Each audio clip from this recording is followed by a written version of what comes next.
So we now move to the session on future of e-commerce. So we would have with us Mr. Dipankar Chakravarti as the session moderator. The panelists are Mr. Amandeep Lohan, Managing Director and CEO, Appario Retail Private Limited. There we have also with us Mr. Sharad Gargiya, Group Chief Commercial Officer, Vedanta Limited, Mr. Aniruddha Banerjee, Senior Vice President, Chief Sales Office, Spencer's Retail Limited, and Mr. Dharmarajan K, Chief Business Officer, Beauty, Tata Click. With this, I hand over back to Mr. Dipankar Chakravarti for taking the session forward. Over to you. Thank you, Sumit. So, from an engaging inaugural session, we are now in the next session, the future of e-commerce. We have really had quite a good thought into the first session. I really like the way Mr. Rajiv Kumar put up a mirror in front of us, saying that where you are, and then decide where you want to go. So in this session, that will be very, very important and interesting discussion. If we see that whatever improvement and had happened in e-commerce, and this is not a smaller improvements. I mean, we have 150 million new users in last 12 months, which is not really a minute number, and we have around 50% of internet users shopping online. That also is a very, very important stats, but still our reach is much lower. Mainly, if you see this, if we do a quick data analysis on the users of e-commerce, you will find out the majority of this is from the metropolis. There is a smaller encroachment of the tier 2, tier 3 cities, but down the line in the rural e-commerce, it's still a distant journey.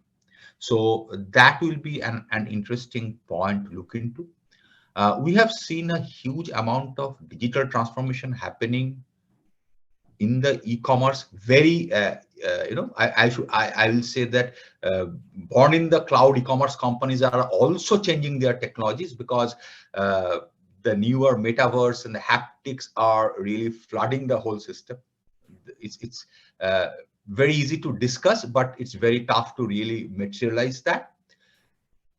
In contrast to that, I will also look at those companies who are that manufacturing companies, who are basically the mainstream commerce companies, how they are moving to the e-commerce and what are the steps and statuses we are looking at that. So all these are making the current system quite interesting. The next one, which is really interesting, is that clients or our end customers' behavior. They are moving more towards self-service, those who are utilizing e-commerce, and trying to get more benefits out of this. So how we can really clutch them together, how we relook at the whole customer system, that will be one of our point of discussion. So it's an interesting time for e-commerce, and I have a fantastic panel with us today. Sumit gave the initial introduction, but I will just go through the people who are there on this panel. I mean, all are the luminaries. Mr. Amandeep Lohan, MD and CEO, Appario Retail Private Limited, a JV of Amazon. He has over 20 years of experience, largely in the financial services, spreading across consumer banking, insurance, e-commerce. He has expertise in business management, sales distribution, and creating new business models. and he has successfully built large profit centers and business across various product lines. So we'll have a quite interesting viewpoint from Mr. Lohan. Then we have Aniruddha Banerjee, Senior Vice President, Chief Sales Office, Spencer's Limited. He's basically expert in driving large-scale analytics and technology-driven disruptive initiatives aimed at sustainable and tangible improvement across the value chain. So that's what is one of the interesting point we'll try to discuss today: the customer experience strategy, the omni-channel intrusion of e-commerce, how the ecosystem can be built up strongly. So we'll hear from him on those aspects. We have Dharmarajan K, who is Chief Business Officer, Beauty of Tata Click. Dharma is a experienced business leader, over 18 years of experience, and his expertise is in customer experience management, startups, large operations management, and CRM product. So we will really hear from him how this B2C, the specialty business can also bring in the e-commerce perspective into the system. Then we have Mr. Sharad Gargiya, who is the Group Chief Commercial Officer, Vedanta Limited. He was appointed as CCO in April 2020, and he's basically a versatile leader. He's having 22 years of experience, and he has executed multiple strategic initiatives, business excellences and cultural transformation, which is very, very important for a successful e-commerce transformation. So we'll hear from him about this. In this session, I will try to make it more of interactive, and any questions any listeners are having while the discussion is going on, please put it into the Q&A panel. Sumit will help me to navigate through those, and we will ask those interim into the discussion so that the discussion becomes much more engaging. Saying so, let me quickly do a quick round of first question to all of you. Let me start with Sharad. See, the pandemic has changed the e-commerce competitive landscape, and that is not only in B2C perspective, also B2B perspective. So how you from your organization's perspective looking at it? And this will be my question to all, Ms. Amandeep, Aniruddha, and Dharmarajan, that from your organizational perspective, how pandemic and e-commerce had that effect. So that will set the ball rolling, and as Mr. Kumar said, will put us in front of that mirror to see where we are currently. Over to you, Sharad. Mr. Dipankar, good morning, and good morning to all the esteemed panel members. I think, e-commerce is something we as an organization, ours is a manufacturing organization. So we are a natural resource company. We produce, metal, oil and gas, all across our value chain. So fundamental point of change was, we believe, and, that's a fundamental belief system, is that the companies eventually, if not today, tomorrow, day after, have to adopt technology. Those who have not adopted technologies and digital probably, will be left behind at some point in time. We can draw comfort in working with conventional ways, especially talking about, commercial and marketing.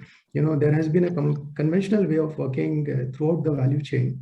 And not only that, Vedanta as such, we have a clear digital program running which runs across and cuts across not only commercial marketing, but also the entire operations and maintenance and so on and so forth. So entire value chain, focusing has to be through digital is the kind of design. So fundamental point is that, an organization has to create, like we did, a belief that, whatever we are going to do, you're going to do through technology. And that's where the thought of e-commerce, that entire buying and selling, I mean, we have done a benchmarking across the world. E-commerce in our kind of setup in manufacturing organizations is present. A lot of people are doing it, but to a scale, I mean, or determination, which is required to my mind to make this change. I think we have taken a oath that we are going to do it 100%, both on buying and selling, and we are on the road towards it.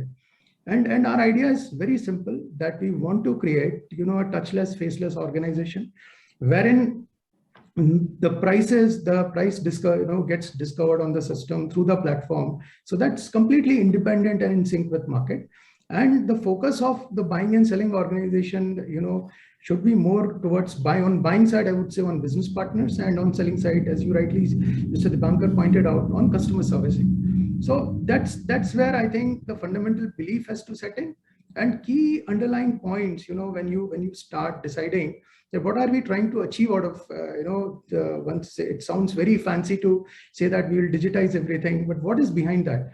I think behind the fundamental root is, as I said, one important part is, your price discovery becomes independent, your governance is taken care of, but most important is your visibility, speed of executing, the transparency and ease of doing business, that gets to another level. I think that's very important. And sometimes there is a conventional mindset in our minds that we know all, the way conventionally the commercial and marketing used to work, used to do face-to-face interactions. Now, so much information is available through technology that, you really don't have to meet in person and sit across the table and finalize a deal. I mean, those days we believe are going, away, and probably will go away as we, interact. The only learning from pandemic, I would say, is that, the virtual connect, which was there earlier, now it has become, earlier maybe it was 1090, now it has become, the other way around. All of us are very comfortable connecting virtually, looking at things, and usage of algorithms and so on and so forth, and, working, this becomes, very important. So that's exactly was a thought behind us, that, let's do digital, let's focus, let the commercial and marketing function, especially the guys, must focus on, market development. They should focus on business partnering and value addition to business, rather than wasting our time on transactions, or looking at, following a simple 80-20 rule that, right, earlier it used to be 80% transaction, 20% value. Now it's the other way around. So that's the broad thought and concept behind us doing it. And I can only say that pandemic, while it has its own ill effects, it has created this opportunity in terms of acceptability on the other side. So the customers were also very receptive and acceptable. And I think so long as the customer believes, the receiver of the services believes that there is a benefit in it for them, and we need to demonstrate that case. Once that is done, I think the buying becomes very easy. And that's where we are. No, thank you, Sharad. Your point on this value and transaction, I really liked it, and for a manufacturing company, that will be a game changer, I'm sure. So from that, if I come to Aniruddha for how you are looking at it, because from a large, FMCG, things are different. You have multiple separate SKUs. So how it is planning up, and what are the different aspects of changes you are seeing in the e-commerce paradigm because of this pandemic? Hi. Good morning, Mr. Dipankar, and namaste to all panelists and all viewers. So what you asked, actually, how the pandemic has changed the competitive landscape. The first thing which comes into my mind, which has impacted our Spencers and Artisan Jivganta business, is the digital adaptation. So from a retailer perspective, yes, we were a brick and mortar and always a B2C platform. But with close to around, let's say 500 million Indians connecting to internet every day, and that has actually gained momentum with the work from home and lockdown, things has changed drastically. So I'm connecting with you now from Haridwar, and yesterday I was in Dehradun, right?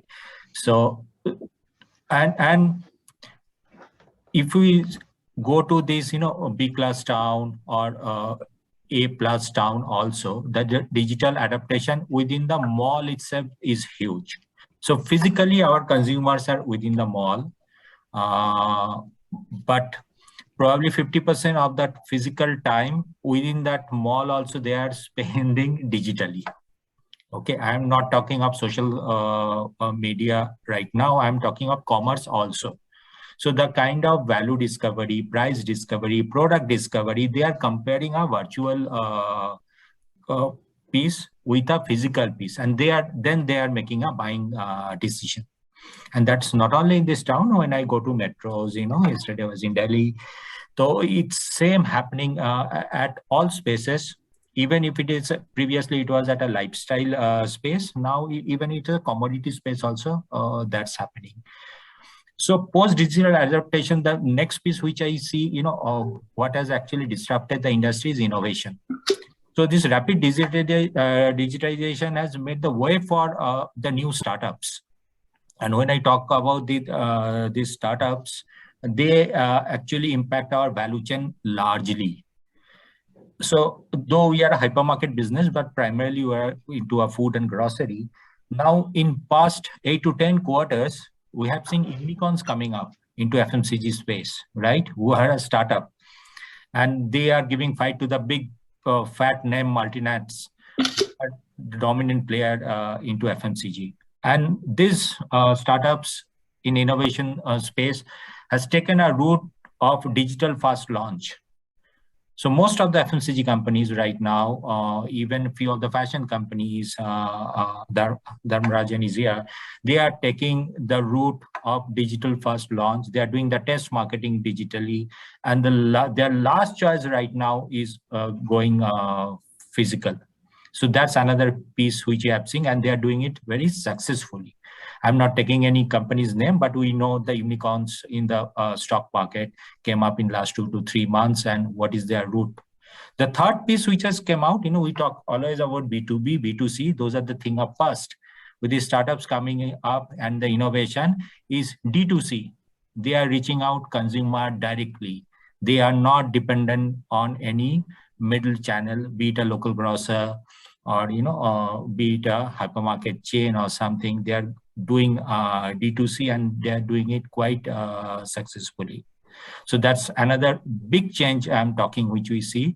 And the fourth piece which I'm seeing when I'm traveling this so-called small town, actually they are no more small. If we look at the infrastructure and the roads, these are better than few of the metros.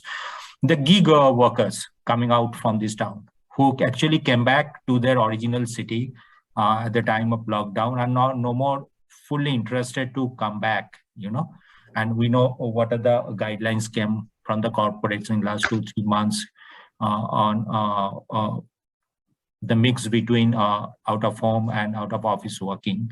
But these gig workers coming back to their own towns, creating a huge difference in the society. They're creating a huge value, and small startups, small specialized chain outlets.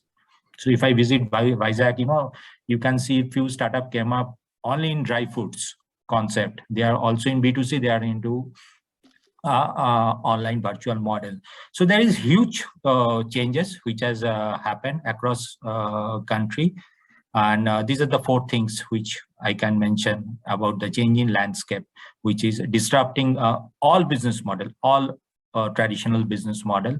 And the technology is a byproduct of that. And they are not calling themselves as a transaction organization. They are a tech company. Incidentally, somebody is selling dry food, somebody is selling a watch, somebody is selling a TV, and somebody is selling a jewelry. Thanks. Thank you, Aniruddha. I mean, that's really a very good point and quite interesting that the startups are all tech startups.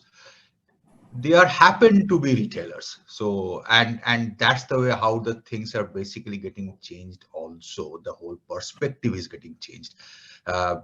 Even when I was hearing Ambarish, when he's saying that the whole furniture business is actually going to be changed with the technology. And we know that there are born-in cloud companies which are coming into this, they don't even have a single furniture in their backyard. So that's very interesting, and this is also changing the way digital adaptation. You rightly said that the customers who are even in the mall are actually checking continuously and seeing that what is happening in the digital space, and then going back to buy if physical buy is happening. So you are coming from the hyper market perspective. Sharad told about the manufacturing. I'll go to Dharmarajan on the beauty. I mean, that's how the Tata Click is looking at it, because that's a different, a little bit different than what we have heard till such time. And we have the fourth person, Amandeep, who will be a much more different than what we are hearing with all of you. So how this is happening? What are your feeling into this whole segue of pandemic, competition, e-commerce? Let me assure by saying that is no different from what Sharad had to share or Aniruddha had to share. It is exactly the same. So we are one of those fortunate digital native organization built digital first, being an e-commerce and e-commerce only, and now venturing out into multiple areas. So what pandemic has done for us is first realization, like what Aniruddha also called out. We are not a retailer, we are not an e-commerce company, we are a tech organization. And that changes the perspective of what you can do, how you can deliver. And at the back end is your ability to touch consumers and understand consumers far better than we ever had the ability through their digital footprints when they come on the platform, and the kind of things that they look for, way they look for, etc. Here, 2-3 things that what happened for us and a lot of players in the e-commerce. First is the whole acceleration.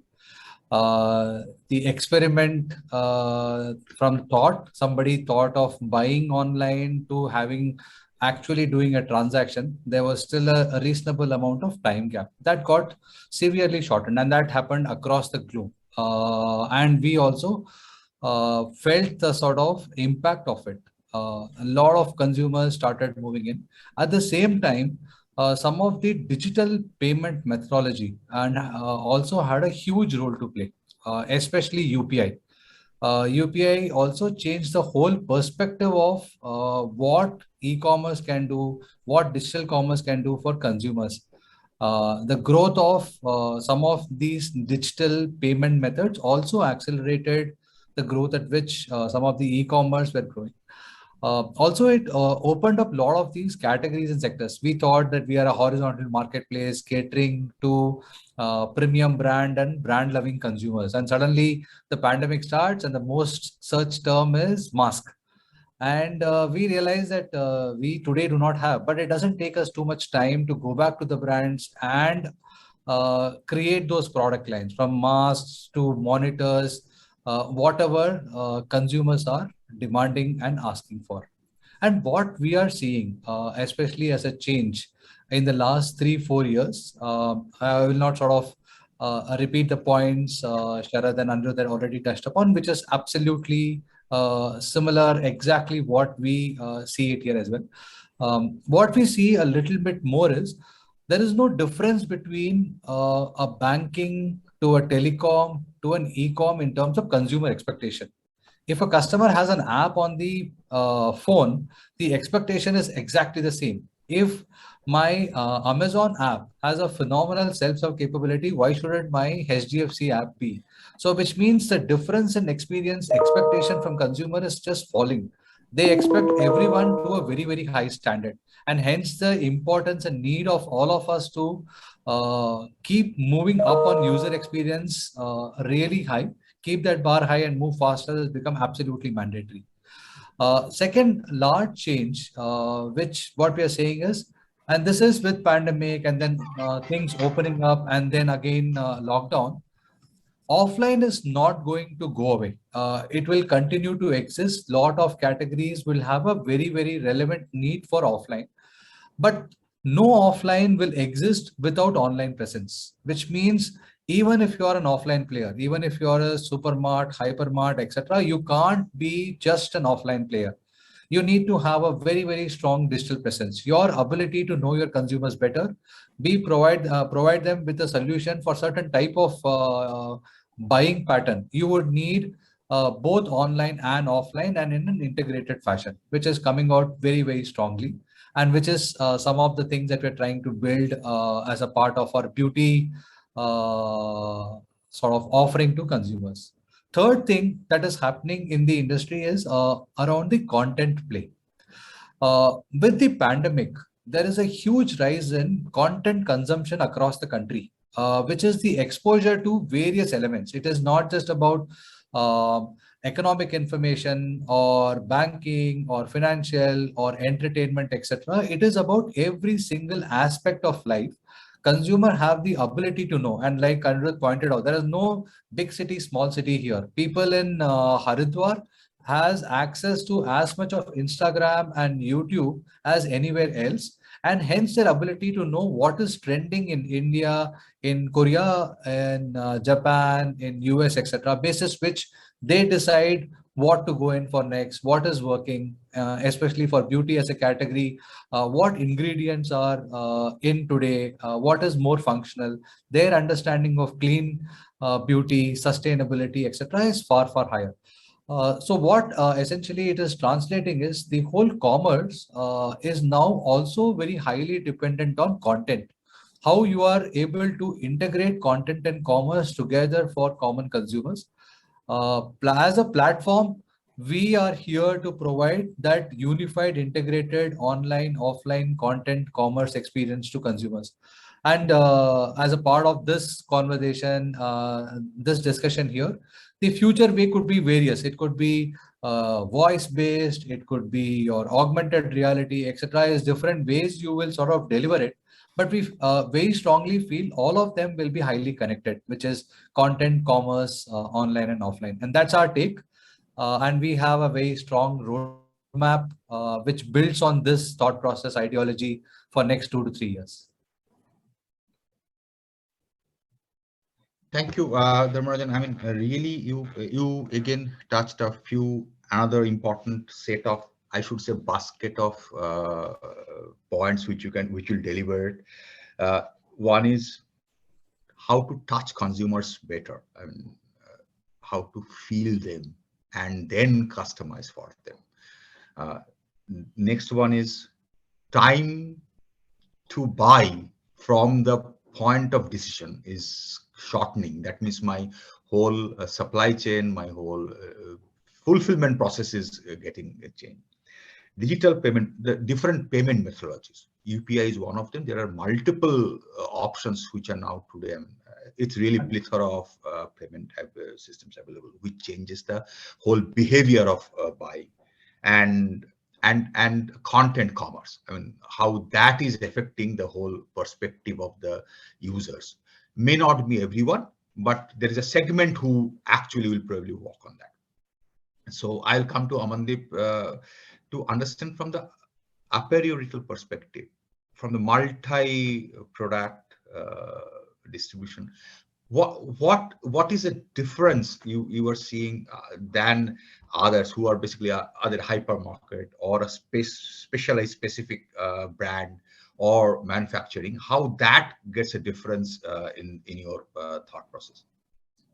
Yeah, so thank you for having me on the panel. Just a quick sort of a call out. I am part of Appario Retail Private Limited. We are one of the sellers on Amazon. And when I talk about my perspective, it will be a mix of Appario Retail, which deals with electronics, and a little bit of my exposure from the Amazon ecosystem. Right. So, this piece around how a pandemic has impacted both the customers' preferences is a very important one. I think the last 2 years have been very turbulent years, both from an India perspective as well as the e-commerce perspective. It has really redefined the way customers shopped and also the way retailers and the manufacturers served their requirements.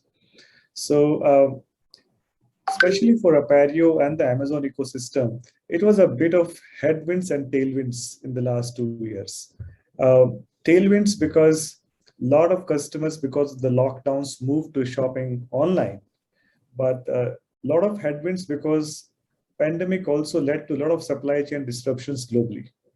So for example, we deal in laptops, we deal in phones and a lot of other electronic products. There was a huge impact on the global supply chain. And while the millions of students in India have moved to online classes and they wanted laptops, the manufacturers like HP, Dell, Lenovo didn't really have a supply of the laptops. So how do you sort of balance the demand versus supply became very critical for us, right? So that was one aspect of how it was a bit of headwind and the tailwind for us. The second part is one thing which didn't change really in the pandemic is organizations which were very close to their customers and listening to the requirements of the customers and were very nimble to adapt their ways of thinking and ways of working were the ones which benefited from this, right? So for example, and all of us saw that the first lockdown, every 1 week, the regulations would change. You can sell this in this zone, but cannot sell this product. The essentials definitions kept changing and stuff. So in the large e-commerce organizations, it's very difficult to change the backend systems on a daily basis. But I think we have seen that we had to really look at the customers' requirements and also understand the regulatory constraints and then keep serving the customers with the best possible customer inputs, right?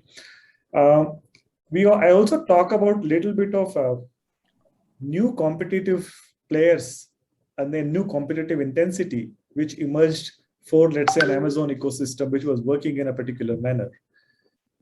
So I agree, there was this whole line of offline and online really blurred.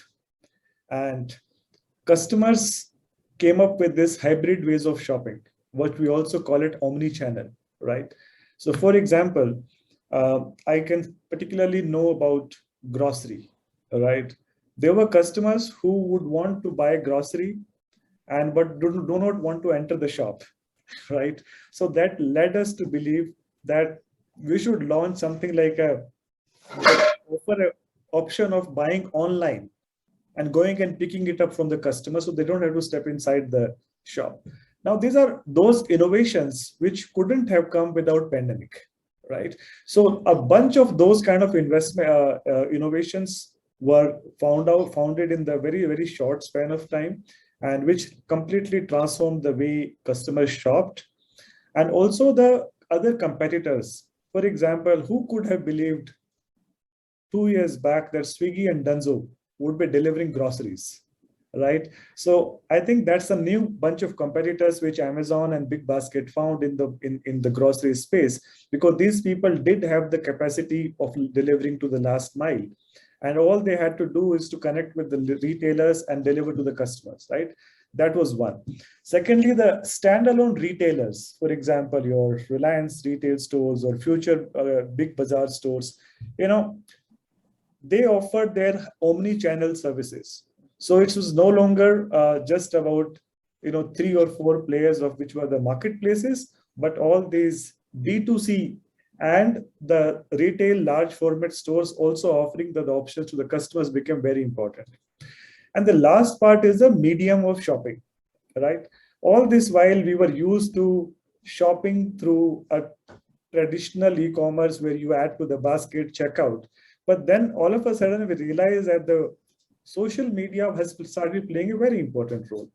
So I particularly remember some retailers just engaging with WhatsApp and started accepting the customers' orders on WhatsApp, right? And started delivering. And the whole sort of ecosystem became so modular that the entry barriers of launching an e-commerce service became almost so easy, right? So you had a Shopify who could give you the user interface. You had Dunzo who could do the delivery. You had a payment players who could offer the payment services. And you then saw a host of players just starting their e-commerce service. And I think it's here to stay. And the landscape has changed for good. No, thank you, Amandeep. You brought in one very important characteristics of the e-commerce, which is really changing the way we are looking at it, is the multiple ways of doing e-commerce. I'm not talking about even omni-channel, but WhatsApp, Facebook. I know there are multiple. I do lots of discussion with startups because of my mentoring status. They don't even have a proper marketplace. I mean, just Facebook, tuck, delivered. But that actually also, I mean, though that is happening, but that is also disrupting the whole ecosystem of the large players. So that's a very interesting game which has started, and the ecosystem which is getting built up. Aniruddha also told that ecosystem to be utilizing those and making more out of this is probably what is the new strategy coming in. So that's very interesting topic. So if we stay on that topic a little bit more, what we heard in this discussion, that there are certain elemental changes happening in the e-commerce. I should say the e-commerce area, the whole sector. I'll say this. First is people are making more digital choices. They are more connected. There are multiple options available. The payment system has actually changed the whole scenario. The ecosystem is getting changed because of startups at different positions, and the effect of omni-channel is actually pervasive. So if we stay on that, I want to ask, Dharmarajan has actually touched this up first, that on the consumer analysis, and Amandeep told that those who had always nearer to consumers are better.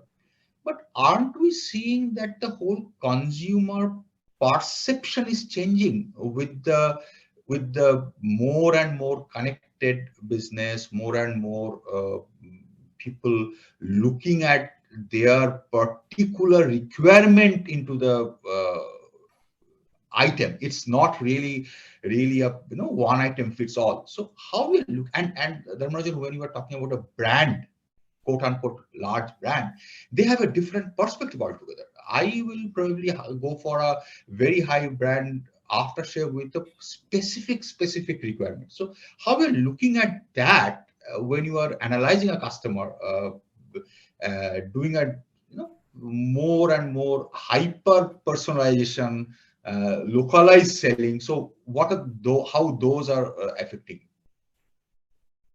Yeah. You're absolutely right. In fact, what we are building and some of the recent changes that we have brought in is predominantly in the area of hyper personalization. And hyper personalization also not just about the brand that you like and the products that you like to shop, etc. It has to go far deeper, and our ability to understand that you as a shopper prefer certain categories when you're buying on the platform. You are currently logging into the platform from Calcutta. I need to be contextual in showcasing the right merchandise to you. If it is in colder weather, probably in Haridwar, I would be talking about sweaters, and probably in Mumbai, it's already hot. Just month is started of March, and I will be showing something else. And this awareness of where consumer is, what she wants, basis various attributes. And here there are different ways in which different players have done, and it is evolving. And to the extent that we can at some stage be able to predict exactly what you would need. I can give you an example. How we are doing today is, and I'm sure some of the larger players would already have or would have it in their charter.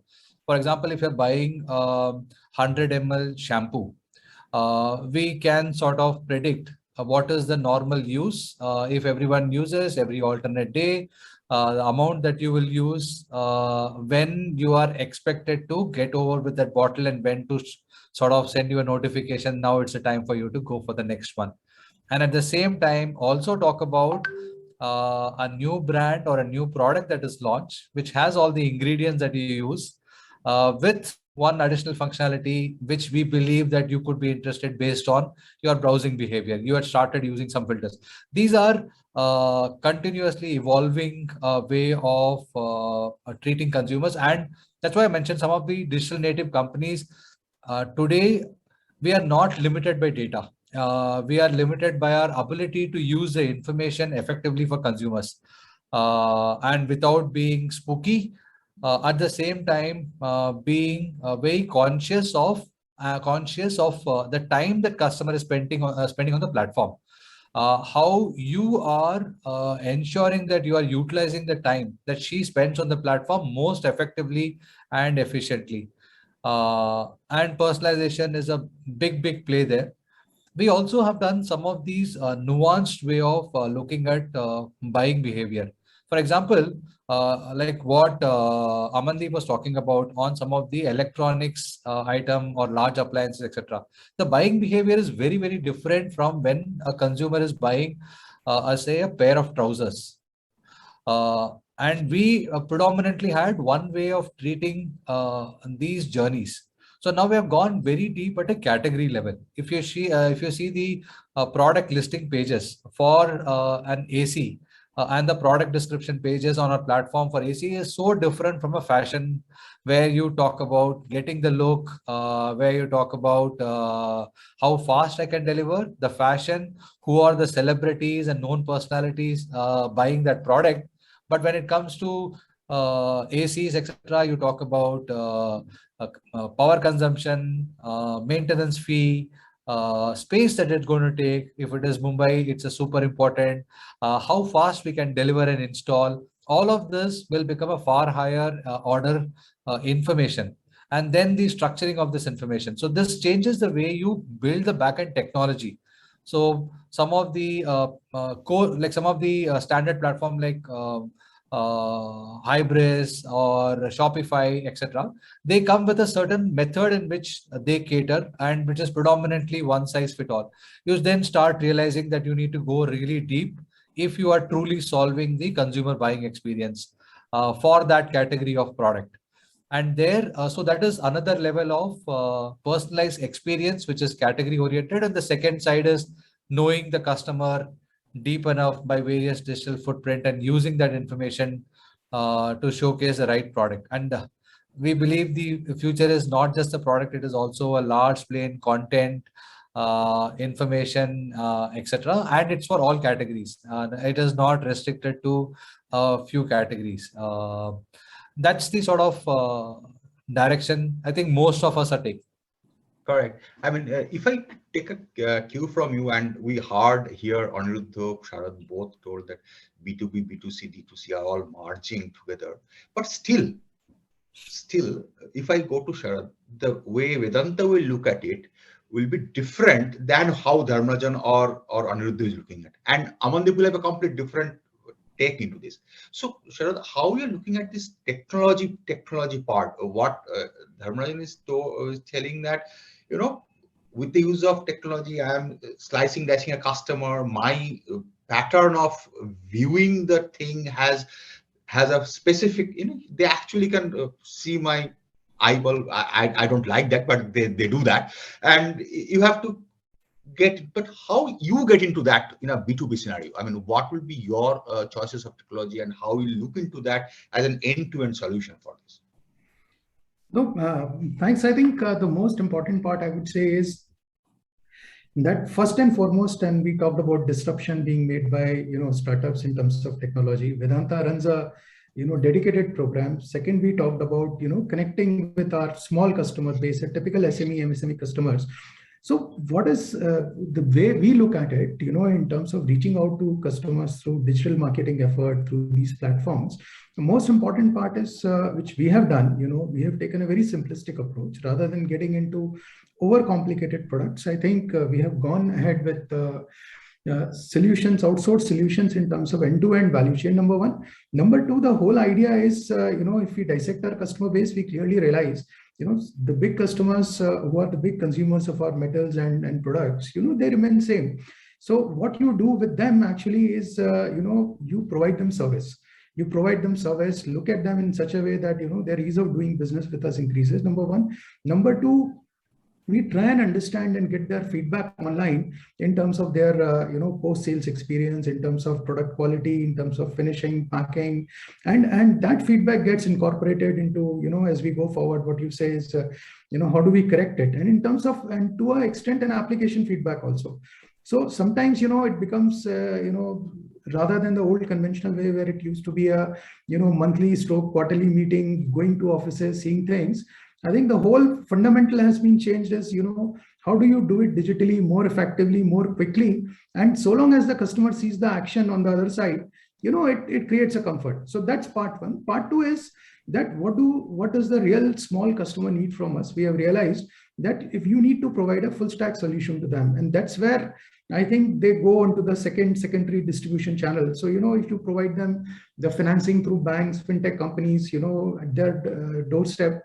And second part is, the end-to-end logistics solution, so which is called last mile delivery. So when we realize that, if a customer gets the right, product, right quality directly from manufacturers like Vedanta, the most important part is to provide them a full stack solution. And that's exactly what we are integrating on our platforms when we are designing the platforms, that, we are looking at quality feedback, seamless integration of financing through various fintech partners, banks, and so on and so forth, and likewise logistics solution providers. So there is a host of services which, otherwise they are looking for, and looking at 3-4 different partners. We created an integrated platform and stroke solution so that they get everything at one place.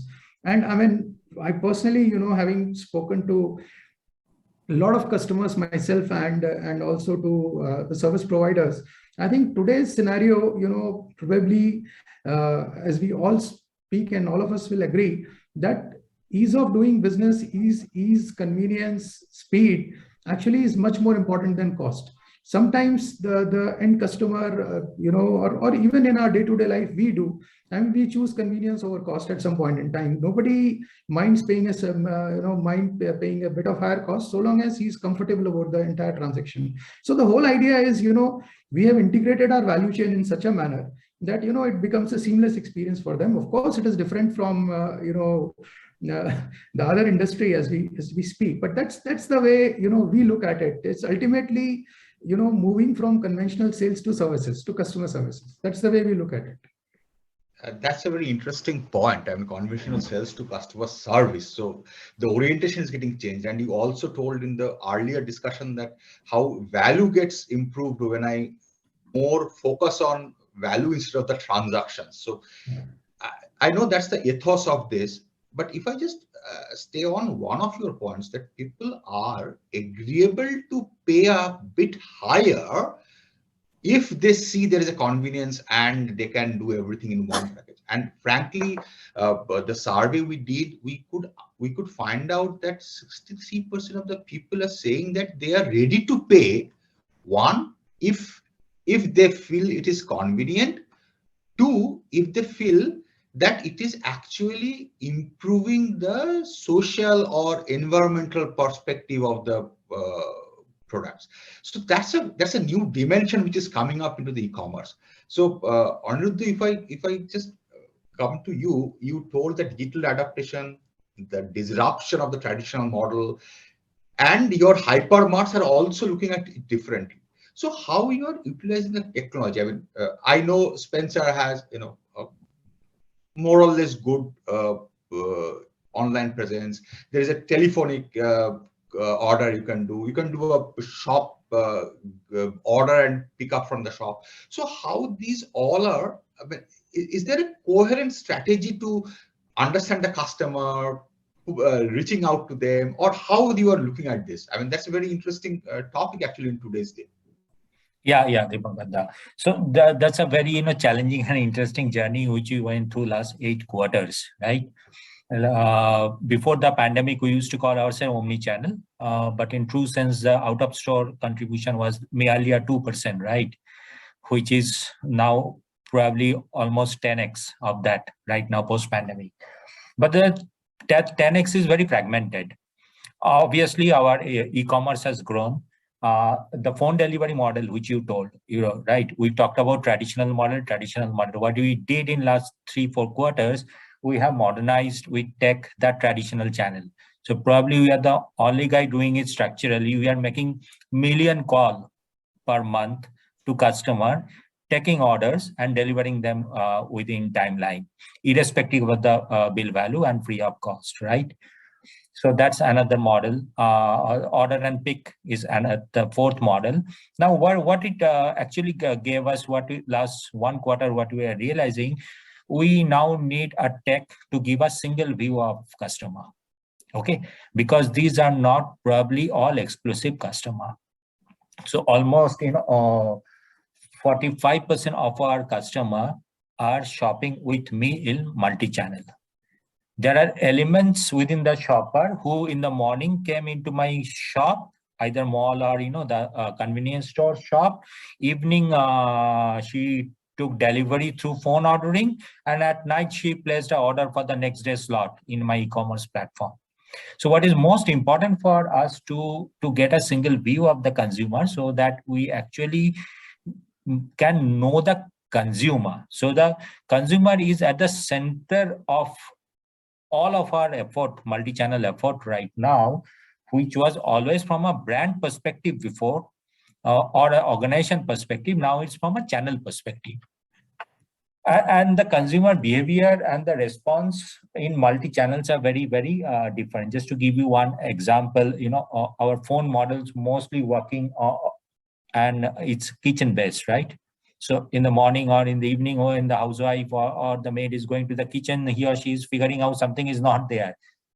And then you can wait for a slot, or, I know there are quick commerce, but nobody offer the range that we are giving. So now our consumers are mostly assured about the products that is required to run their day-to-day life. I am not talking of the electronic part of it or the lifestyle part of it. I'm talking of the basic lifestyle. So what tech will give us the discussion with us and the tech companies when we call single view of the customer? We exactly want to know that what time consumer is ordering which category of product, what is the ETD, expected delivery time for each of his consumer behavior, what kind of spend they are doing in each of the basket, and when he or she will prefer to come to the store. As Dharmarajan rightly says, and other guys, Amandeep also told that the store is here to stay, and store will also grow, other channels will also grow, but the fact of the matter is 75% or 70% of the sale will be in store. That my guess. And these techs are mostly post-mortem in today's space. So what we are looking at, that tech will guide our transaction. Tech will tell me that Mr. Dharmarajan only receive call in the morning slot, and if I call him in the morning, his conversion is so much. If I call him in office hours, the chances of not taking the call is so much. And if I call from his buying history, these are the product, I will recommend them, and then my chances of conversion will go up. That's my recommend at the phone delivery model from tech and analytics perspective, which is very different from the e-commerce perspective, where consumer is independent. He is interacting virtually in the app. At the same time, when he or she is coming to the store, is a physical interaction, where the service part, the human service, is more important.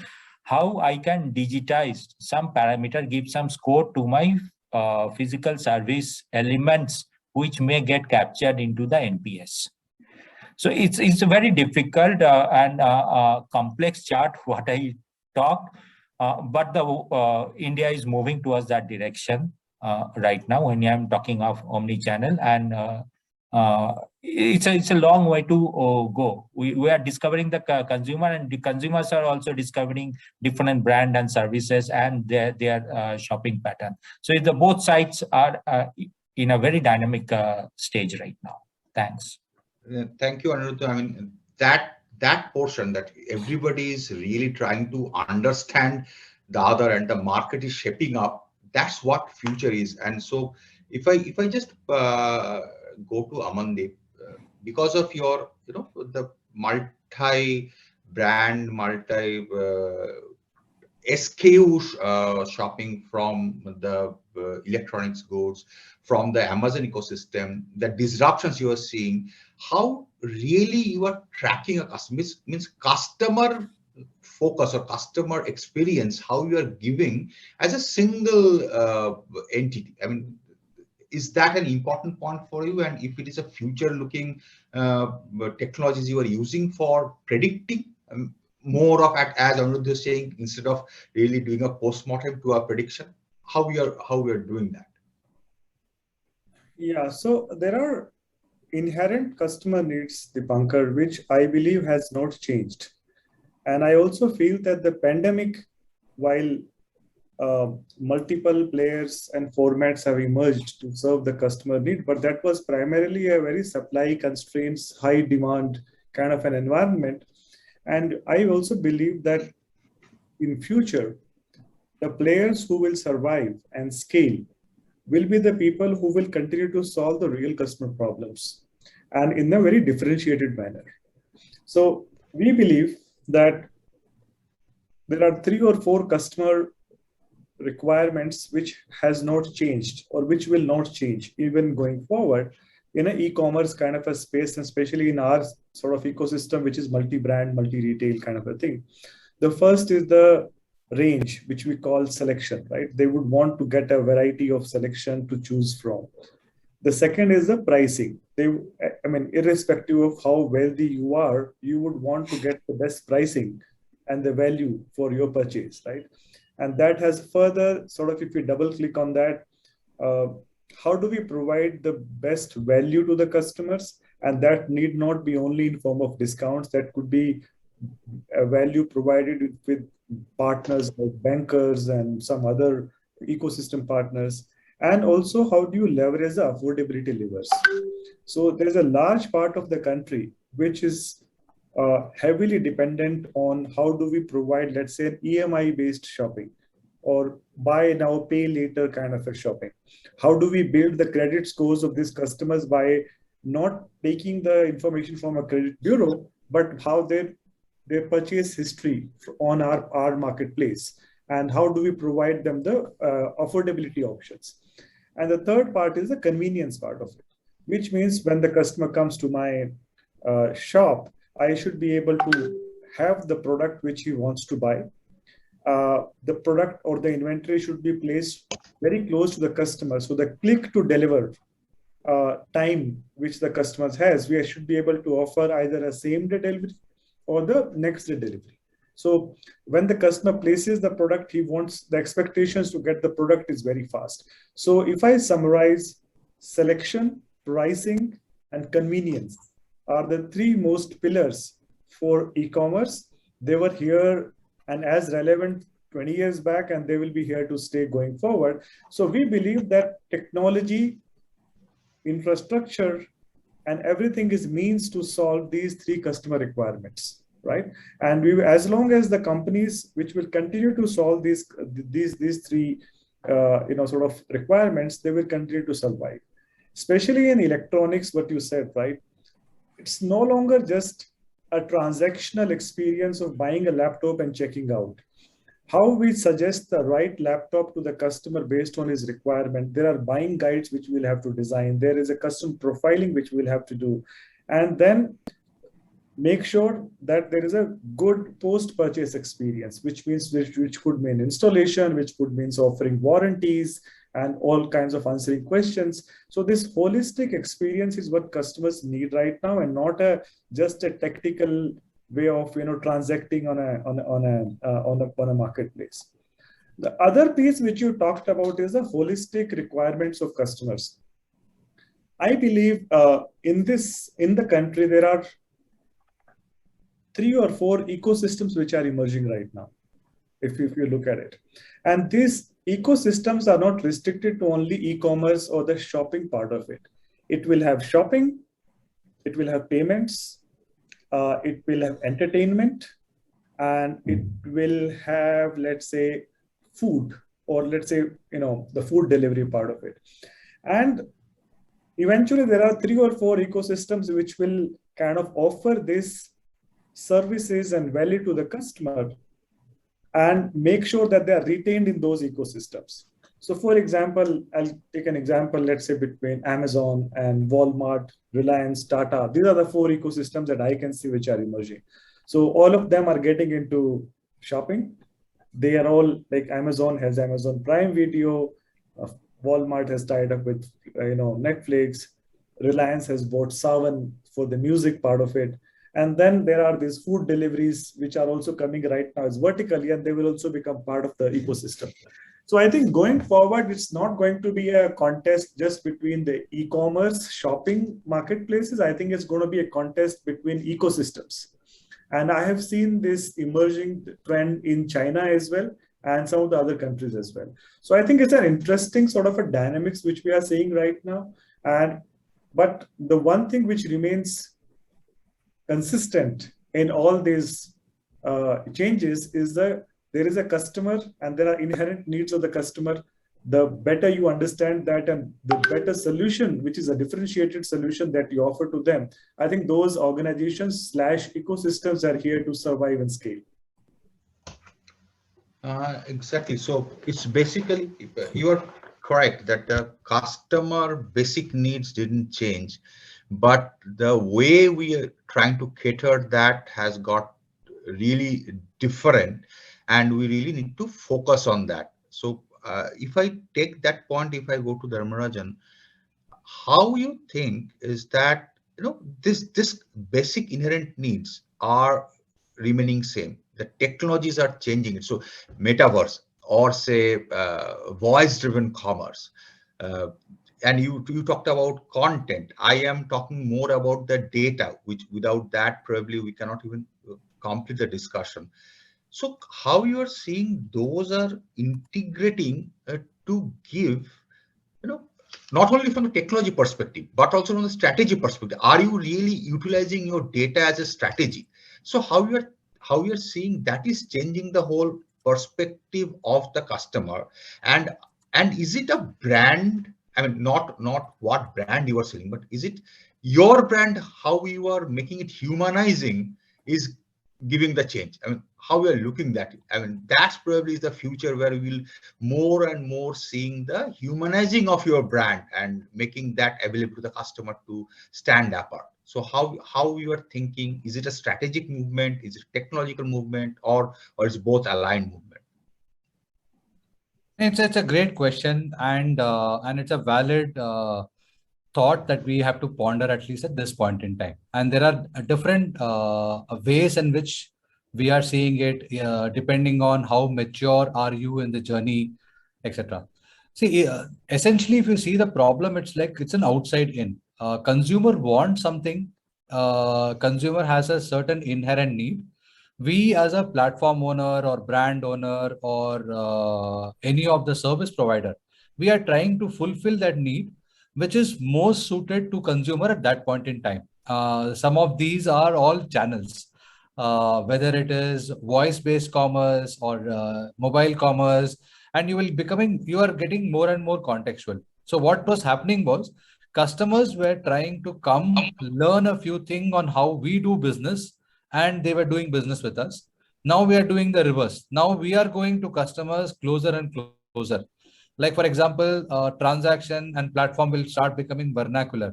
Will have a lot more social context, a lot more regional context in which we are doing business. Now people have understood that it's a journey. It is journey towards knowing the customers better. Is one core problem that you're solving for. And on the other side, you're trying to solve for non-value add activities. See, technology, what it comes and plays a huge role is not about eliminating the really cherished human interaction. Every customer still loves to go to an offline store and browse and shop. Everybody hates calling up a call center to know where my order is. Everybody hates not knowing at the time of placing the order whether I will receive it in 1 hour, 1 day, 1 week, or 1 month. And that is the pain that we are trying to solve for with technology. At no stage that we will move away from the need for human, for higher value add. We will bring in value why somebody needs to buy a certain product, making them aware, making them conscious, making it easier for them to take the right decisions. You will start seeing lower complex problem, repetitive problems that can be automated will all be solved through technology. Wherever there are meaningful interactions that you will have. If you have to have a sort of analogy for this, a consumer trying to buy high value, large appliance in an offline store, the interaction with that person who is there on the store, who tells about why you need it, what is the purpose, how many people are there at home, what are you looking for, and be able to personally connect with that individual. It's almost like a neighborhood store, and that customer understands the locality, the place, and your ability to talk beyond that transaction. And that is not going away. And so what we are essentially trying to do is taking away all the non-value add interaction with consumers and automating, creating the ability for the organization to invest in building truly meaningful relationship and adding value to them. And that's a change that is happening. And it is not going away. And as I mentioned earlier, and even Amandeep also sort of pointed out, the commerce of future is continuing to be meshed. It will not be online, it will not be offline, it will not be only technology, etc. Technology will be a core enabler. There will be a lot of human element. For example, you design the journeys based on the input that you get from customers. People today are amazed by the personalization, impact of personalization without them realizing. But they were always telling us, why are you asking me to give you the same information again and again? Why should I be filling my name, my address 100 times in different points in time? You know that I like this brand. You should have this information. So we are taking as a platform today with the capability and the ability of technology to provide us very rich data. We are gathering all that information, trying to take all that non-value add interaction from consumer out, and spending our effort and energy in communicating with consumers. And when I mention content, the content is the human element and human part, which means you have to, as a platform, think of ways to be able to scalably reach consumers. See, if you see it from an angle of building a set of customer service agents who are going to provide customers all the information at all points in time for 10 million as well as 100 million customers is not a scalable model, which is where you start understanding very deep nuances of customers' need, what they like to see and what they like to hear, how they would like to associate with a brand, and how do they do commerce or buy any product, and use all of that information and bring and present it to consumers in a fashion which is human, which they are able to relate to, and which they are able to attend. So content is not, I don't mean your TikTok videos in particular for entertainment. It is about very, very highly curated content specific for the category of purchase the customer is keen on, and giving them the value coming in from the right set of individuals. It's about building a community who are reaching out and letting the consumers know. And it is a two-way interaction you as a platform are enabling. So human is not going away. It is just the non-value add, low-end, low complexity work which is getting automated. And the use of data is helping us be able to provide truly meaningful experience to customer by personalizing, knowing them better. I fully agree with that. I mean, data is actually an enabler, and obviously that helps. That content helps us to stand apart. But let's come down to the more physical things. I'll come to Aniruddha, because the way the sustainability is currently being focused. ESG is one of the major aspects. So, is that affecting e-commerce? I mean, are we looking at so customer when I'm doing a slicing dicing, are you also thinking of my own sustainability strategy, or how I am looking at inclusiveness for the customer so that they feel a much more better inclusive and come to you as an differentiated brand? I mean, are you looking at that as a strategy in e-commerce also? Because that's where maybe a differentiator will be started to bringing up. Yeah, e-commerce, ESG is very important agenda for us in the group and in Spencer's Retail also.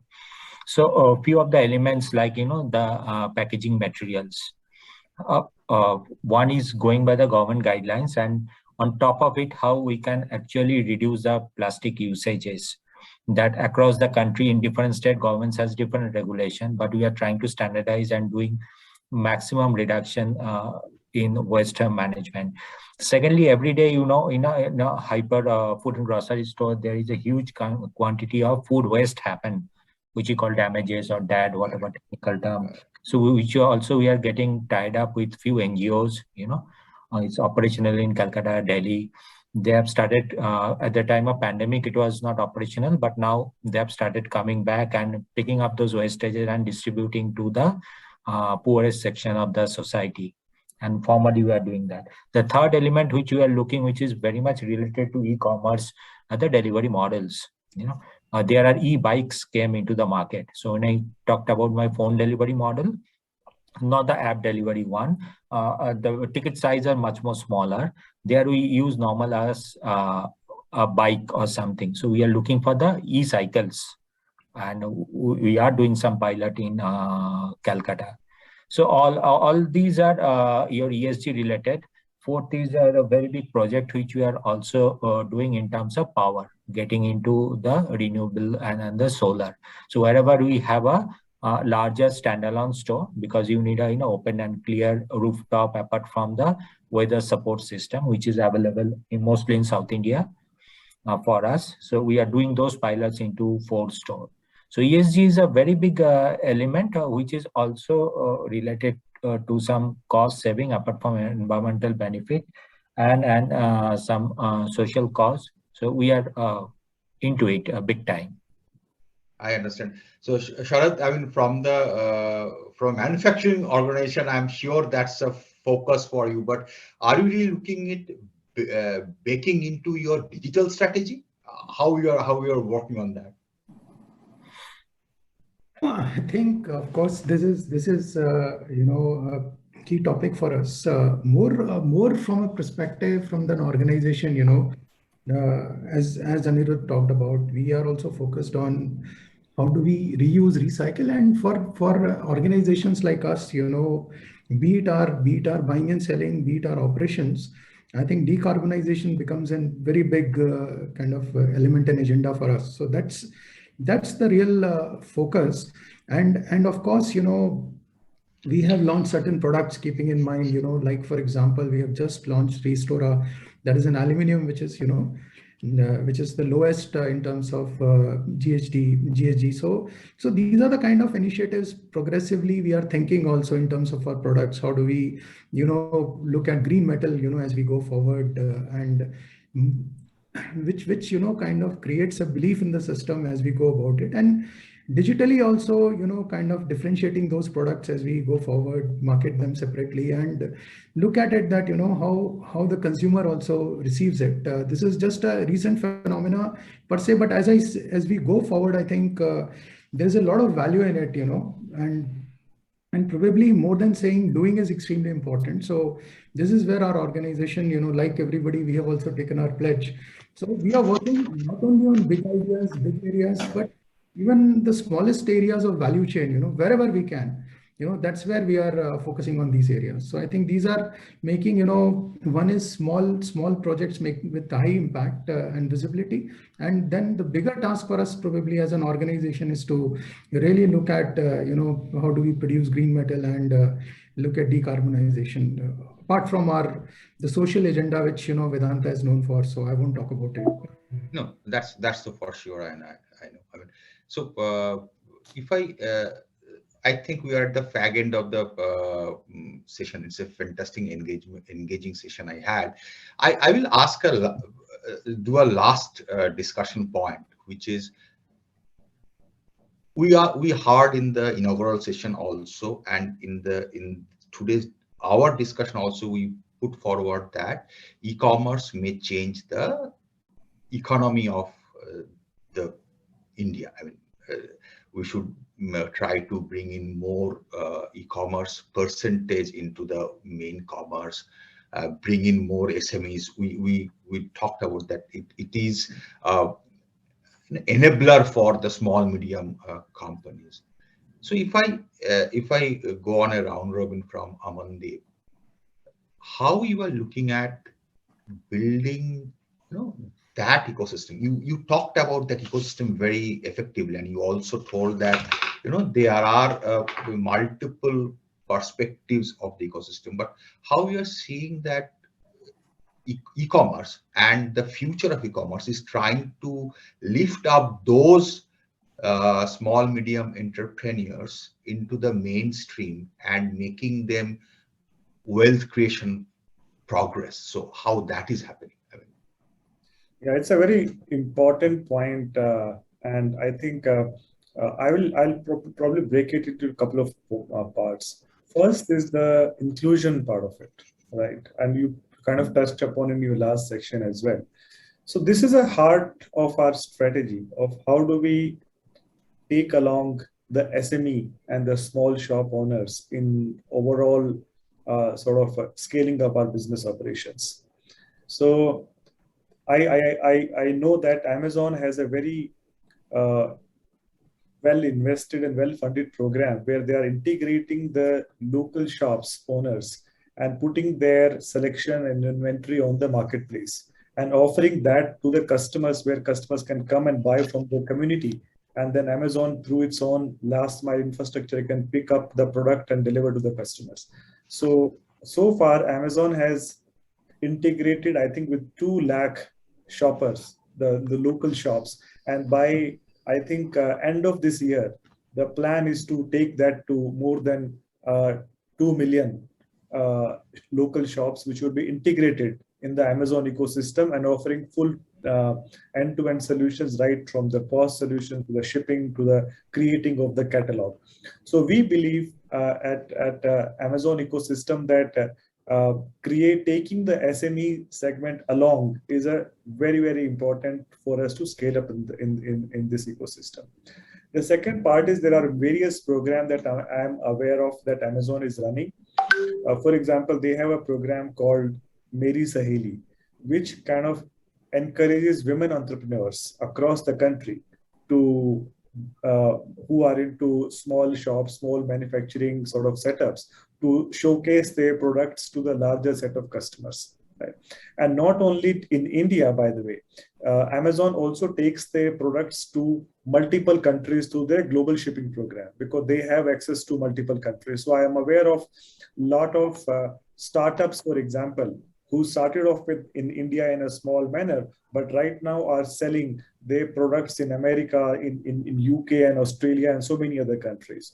Then there is another program, which is well-established program called Karigar, where they actually engage with the handicraft people who are involved, communities in UP, Bihar, and then get those wooden toys, the handcrafted clothing to different countries, different parts of the countries and outside of the country also. So Karigar, Meri Saheli, and then the local shops. So these are the programs which Amazon is really trying to scale up in association with some of the government organization. And at some point of time, I was personally involved in this program called Amazon Launchpad, which I had launched in the country. And I engaged with the Niti Aayog, with the Startup India program, and we really scaled it up. And it's one of the biggest programs that we have right now. That's the bit on the inclusion part, and also on the sustainability part also. For example, even in Amazon fulfillment centers, which is the warehouses, I'm aware that there are few centers which are dedicatedly completely employed by women 100%. So there are hundreds and hundreds of women operating those critical operations within those fulfillment centers and owning that.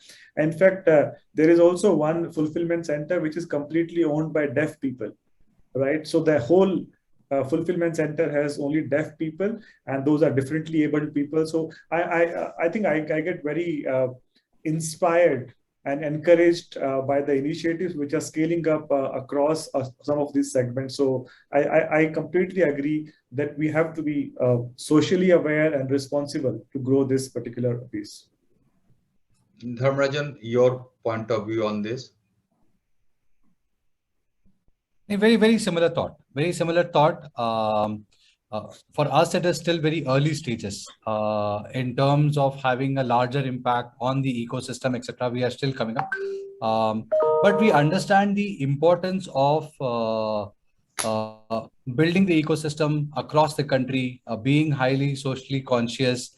As a group, we have been very true to this, and in various aspects, we have played very large role. But as an organization, we are just beginning to take high impact solution decisions, etc., to have impact on the larger ecosystem and community. We ourselves are also a marketplace and not inventory-led, fully owned kind of business model, and hence the importance of working with a large set of players and building for their growth and their benefit. And today, if you ask me, we are still working with a very high number of curated set of people, people who are large in their ecosystem. We are building our capabilities to expand on the seller community side to be able to reach a lot more. Today, we cater to 100% on the consumer side, but in terms of building for the ecosystem, etc., we are still building it. That's right. Correct. The local artisans, the government support on that. I understand that. So having said that, so what we have differentiated on, I don't know, on the platform, have you seen something called as IndieLux? On the luxury platform. So we today have two platforms. One is Tata Click, what we call as Tata Click Mall, and Tata Click Luxury.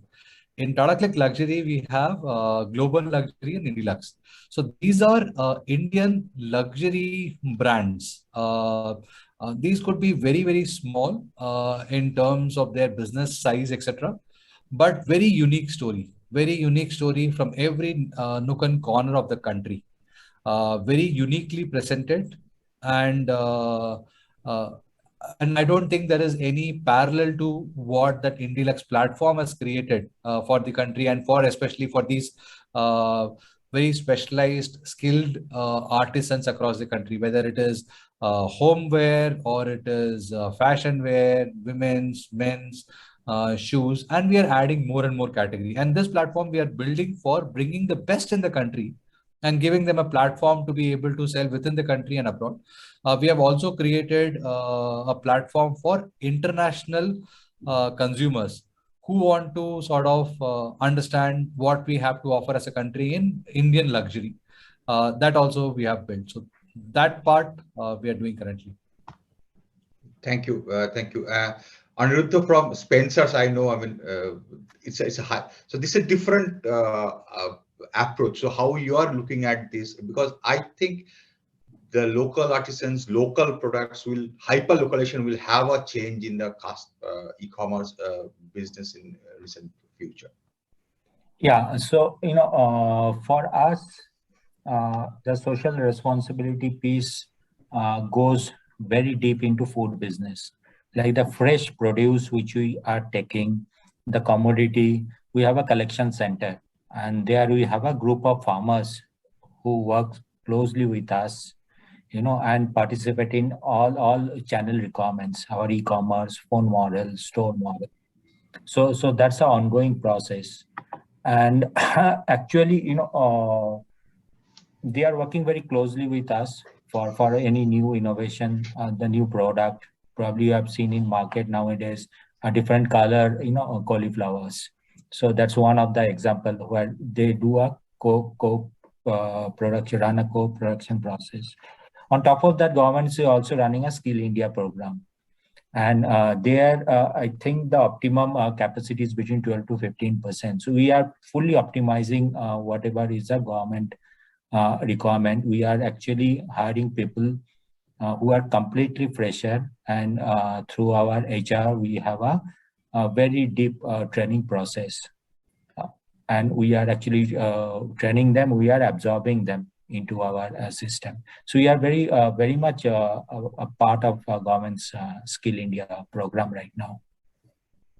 Sharad, so how you are looking at this in your, because it's you don't talk about the social aspects. I know that's very, very well, but I'm just telling those in digital strategy, how you are building up, the more local piece, the more inclusive pieces, and thinking towards a better supply chain sort of, which is taking care of the indigenous people. So that was my thought process. So two ways to it. See, one is we have launched a Vedanta Sati program, as our metals are, that is for SMEs and MSMEs. And as I said, we try and provide them full stack solution. If they go to secondary distribution channels or to banks directly, they kind of get very high interest rates and a big transition time in terms of, the financing getting across to them. So the whole idea of that platform basically is to, provide them the financing considering Vedanta's leverage scale, the right pricing at the right time, and also the supply chain complexities through our logistics partners being onboarded on our e-commerce portal. So that facilitation we want to do so that kind of gets benefited. Likewise, on all our operations, I think the communities which are closer to us, they become part of invariably. We believe in scaling through our business partners. We also invest in a lot in kind of training and multi-skilling our local stakeholders, or let's say the social community near around us, local region. We are pan-India anyway, our operations are there. So that is what we actually do, so that they get kind of gets gainfully employed. They learn the latest technologies and so on and so forth. So that's the kind of ecosystem we are building around as we progress. So that these are kind of taken care of, and we are fully conscious of how to deal with that, and our targets are also very clear that in fact on our MSME SME program, our idea is that let's say in 6 months to 10 months time, we want to take it to 5x level. So that's the kind of scale and targets we have sought for ourselves. Thank you. We are at the fag end of the session, and it was a fantastic, engaging session. I'll just pause for 1 or 2 questions if there is any. If not, we can close the session. And I am really thankful to CII for letting me moderate this session, because I really enjoyed and learned a lot from all my participants. Thank you. Thank you all. I'm handing it over to Sumit for the further proceedings. Thank you, Aniruddha, Dharmarajan, Sharad, and Amandeep for such a fantastic session. Our pleasure, Dipankar. Thank you. Thank you, everyone. Thank you, Mr. Chakravarti. Thank you, Mr. Dharmarajan, Mr. Sharad, Mr. Amandeep, and Aniruddha Banerjee. Thank you so much. It was fantastic. I'm sure the participants benefited a lot from this. And whatever the outcome of the session is, we will like to carry it forward in our future initiatives. Thank you so much.